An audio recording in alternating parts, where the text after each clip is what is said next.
क्या आपने कभी सोचा है कि अमेरिका और इजराइल का रिश्ता इतना मजबूत क्यों है? इसके पीछे 2000 साल का इतिहास छुपा है। 2000 साल पहले फालस्तीन की जमीन रोमन साम्राज्य के अधीन थी। यहूदी लोग वहां रहते थे, लेकिन उनके पास कोई शक्ति नहीं थी। रोमन हुकूमत ने उन्हें दबा कर रखा। उनसे उनकी जमीन, आजादी और पहचान छीन ली गई। इसी दौर में यहूदियों को अपने मसीहा के आने की उम्मीद थी। फिर आए नबी ईसा अलैहिस्सलाम। उन्होंने सच बोलना शुरू किया और धार्मिक नेताओं के झूठ और लालच को चुनौती दी। लेकिन सच हमेशा ताकतवर लोगों को पसंद नहीं आता। ईसा अलैहिस्सलाम के खिलाफ साजिशें रची गईं। रोमन हुकूमत और कुछ यहूदी नेता एक हो गए और फिर यरूशलेम में एक भयानक युद्ध हुआ। 70 ईस्वी में सेकंड टेम्पल नष्ट कर दिया गया। यहूदी लोगों को अपनी जमीन छोड़नी पड़ी और वे दुनिया के अलग अलग हिस्सों में बिखर गए। सदियों बाद इस्लाम का द्वार आया। हजरत उमर रादियल्लाहु अन्हु ने अमन के साथ यरूशलेम में दाखिल हुए। यहूदियों और ईसाइयों को सुरक्षा दी गई। इतिहास घूमता रहा। युद्ध, अमन और फिर से युद्ध। अरब प्रायद्वीप में मुसलमानों का शासन फैल गया।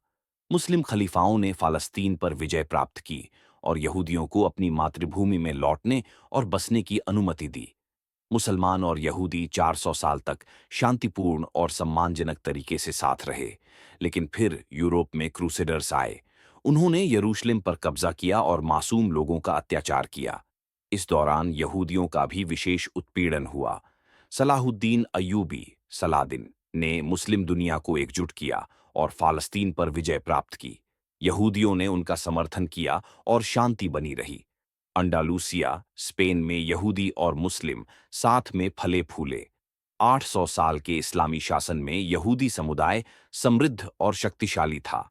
लेकिन फिर ईसाई राजाओं ने वहां कब्जा कर लिया। यहूदियों को धर्म बदलने या देश छोड़ने का विकल्प दिया गया। ऑटोमन सुल्तान बायजीद द्वितीय ने उन्हें अपनी रियासत में आमंत्रित किया और सुरक्षा प्रदान की। यूरोप और अमेरिका की अर्थव्यवस्था बढ़ी और यहूदी व्यापारियों और बैंकरों ने आर्थिक शक्ति प्राप्त की। रॉथस्चाइल्ड परिवार ने अंतर्राष्ट्रीय बैंकिंग प्रणाली स्थापित की और दुनिया भर में प्रभाव बढ़ाया। प्रथम और द्वितीय विश्व युद्ध के दौरान यहूदी अपनी आर्थिक शक्ति और प्रभाव से इजराइल लौटने का सपना देखने लगे। इस प्रकार जायोनीवाद, जायोनिज्म का जन्म हुआ। यहूदी लोग गुप्त रूप से फालस्तीन चले गए और रॉथस्चाइल्ड की मदद से भूमि खरीदी। अमेरिकन इवांगेलिकल क्रिश्चियंस ने भी समर्थन दिया और विश्वास फैलाया कि मसीहा का आगमन केवल इजराइल के स्थापत्य से संभव है। थियोडोर हर्जल ने जायोनी कांग्रेस में 50 साल में एक यहूदी राज्य की भविष्यवाणी की। 1947 में संयुक्त राष्ट्र ने फालस्तीन को 3 हिस्सों में बांटा। 14 मई 1948 को डेविड बेन गुरियन ने इजराइल की स्वतंत्रता की घोषणा की। अगले दिन 5 अरब देशों ने हमला किया, लेकिन अमेरिका और ब्रिटेन की मदद से इजराइल जीत गया। इजराइल ने फिलिस्तीनियों को उनके गांव और शहरों से निकाल दिया। नकबा नाकबा के दौरान 8 लाख लोग भागे और उनकी जगह 7 लाख यहूदी बस गए।